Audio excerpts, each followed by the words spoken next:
बाबा नीम करोली हनुमान जी के अवतार माने जाते हैं। हालांकि वो हनुमान जी के बहुत बड़े उपासक थे। उनके इतने प्रभाव का मुख्य कारण था उनकी सिद्धियां, जिसका इस्तेमाल उन्होंने लोक कल्याण के लिए किया। उन्होंने कई ऐसे चमत्कार भी किए जिसे करने की कल्पना करना आज के दौर के इंसान के लिए संभव नहीं है। लेकिन आध्यात्मिक मान्यताओं के अनुसार कई लोग इतने जागृत होते हैं कि वो ध्यान और कई आध्यात्मिक तरीकों से अपनी शक्तियां जागृत कर लेते हैं। नीम करोली बाबा के अंदर भी वो शक्तियां थी। उनके वो चमत्कार क्या थे, चलिए जानते हैं। वर्ष 1943 में एक बार बाबा फतेहगढ़ में एक बुजुर्ग दंपत्ति के घर रुके थे। उनका बेटा फौज में था।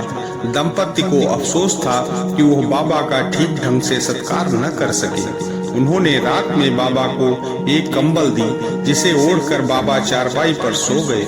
लेकिन वो रात भर कराहते रहे। सुबह उठकर उन्होंने उस कंबल की एक गठरी बनाई और दंपत्ति को उसे नदी में प्रवाहित करने को कहा। उन्होंने उसे कंबल खोलकर देखने से मना किया और यह भी कहा कि चिंता मत करना, आपका बेटा महीने भर में सुरक्षित घर लौट आएगा। दंपत्ति जब उस कंबल को ले जा रहे थे तो उससे लोहे के टकराने की आवाज आ रही थी और वह बहुत भारी भी था। लेकिन उन्होंने सीधा उसे जाकर नदी में प्रवाहित कर दिया। एक महीने बाद उनका बेटा बर्मा की लड़ाई से लौटा, जहां उसकी टुकड़ी दुश्मनों से घिर गई थी और जिसमें सब मारे गए थे, लेकिन वो चमत्कारिक तौर से बच गया। अब दंपत्ति को समझ आया कि उस दिन बाबा क्यों कराह रहे थे और उस कंबल में क्या था। एक दूसरी घटना, एक बार कैंची धाम में भंडारा चल रहा था, लेकिन अचानक से घी कम पड़ गया। लोग परेशान हो रहे थे कि अब क्या करें। जब बाबा को यह बात पता चली तो उन्होंने पास ही स्थित सिप्रा नदी से घी के कनस्तर में पानी भरकर लाने को कहा।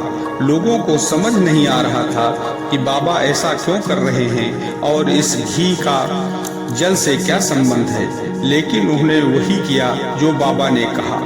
पानी भरकर लाने के बाद बाबा ने उन्हें वो पानी कड़ाही में डालने को कहा। उन्होंने जैसे ही उसे कड़ाही में डाला, वो पानी घी में बदल गया। सब लोग बाबा का चमत्कार देखकर हैरान रह गए और बाबा का जय जयकार करने लगे। जय श्री राम। इसी प्रकार के वीडियो देखने के लिए आप हमारे चैनल को सब्सक्राइब करें, वीडियो को शेयर करें और लाइक करें। जय श्री राम। जय बाबा नीम करोली। धन्यवाद।